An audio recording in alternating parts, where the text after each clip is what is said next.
I overheard my mom in the corridor saying to someone, "The secret always becomes clear." And when she came in, I asked her, "What does it mean, Mother, the secret becomes clear?" "And this means that if someone acts dishonestly, they will still find out about him, and he will be very ashamed, and he will be punished," said my mother. "Understood?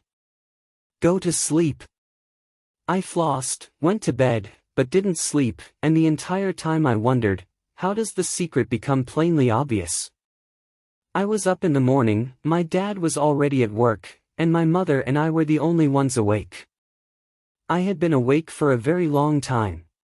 I went to the table for breakfast. I started off with an egg yolk and shredded the protein with the shell so that it was not visible. But shortly after, my mother arrived with a large bowl of semolina. "Eat," Mom said. "No talking." I said. "I can't eat semolina." But my mother screamed. "See who you've turned into. Poured kashi. Eat. You must get better."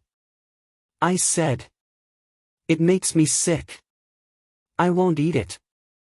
My mother then asked me politely if I wanted to accompany her to the Kremlin as she sat down next to me and wrapped her arm around my shoulders. But, still, I have never seen anything more beautiful than the Kremlin. I was in the Palace of Facets and the Armory, near the Tsar Cannon, and I know where Ivan the Terrible sat. And there is still a lot to discover. So I quickly responded to my mother. "Of course I'd like to visit the Kremlin." Mom finally smiled. "All right, finish the porridge and let's go. And I'll take care of the dishes. Just remember to finish everything." My mother then went into the kitchen. I was left by myself with the porridge. I spanked it with a spoon. I tried it, and it's literally impossible to eat. Then I reasoned that perhaps there isn't enough sugar. I added more sugar and gave it a try. It only got worse from there. I tell you what, I don't like porridge. Additionally, it was really thick. I would consume it while keeping my eyes closed if it were a liquid. I then grabbed some hot water and added it to the porridge. It was still slippery, sticky, and unpalatable. The main thing is that when I swallow, my throat contracts and pushes this porridge back into my mouth. Awfully embarrassing. I want to go to the Kremlin, after all. I then remembered we have horseradish. Everything seems to be edible with horseradish. I poured the entire jar into the porridge, and when I gave it a taste, my eyes suddenly burst into my forehead and my breathing stopped. I must have passed out at this point. I swiftly grabbed the dish, raced to the window, and flung the porridge out onto the street. I then returned right away and took a seat at the table. My mother came in at this point. She instantly turned to look at the dish and exclaimed, "Well, what a good fellow," consumed the entire bowl of porridge. "So, get up, get dressed, and let's go for a walk around the Kremlin." And she kissed me. The door opened at the same time, and a police officer entered the room. Mom inquired solemnly, "What a pity. The state gives you brand new housing with all the conveniences, including a garbage chute, and you throw different sludge out the window. Do not slander. I don't spill anything."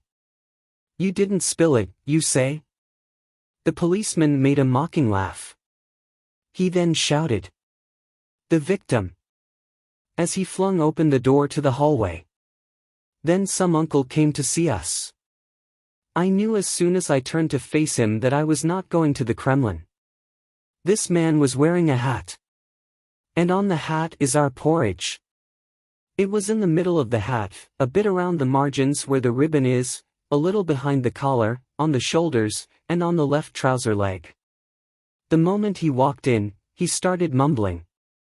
"The main thing is that I'm going to snap pictures." And all of a sudden, this happened.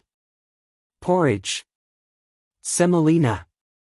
How can I send my photo when I'm covered in porridge? Then Mother looked at me, and her eyes turned green, like gooseberries, indicating that she was furious. "Please excuse me, I'll clean you up, come here," she said. And they all went out into the corridor. I even avoided looking at my mother when she came home because of fear. But I overcome it and approached her, saying, "Yes, Mom, everything you said yesterday was right. The secret always becomes clear." Mom fixed her eyes on mine. After giving it careful consideration, she inquired, "Have you kept this in mind the rest of your life?" And I replied, "Yes."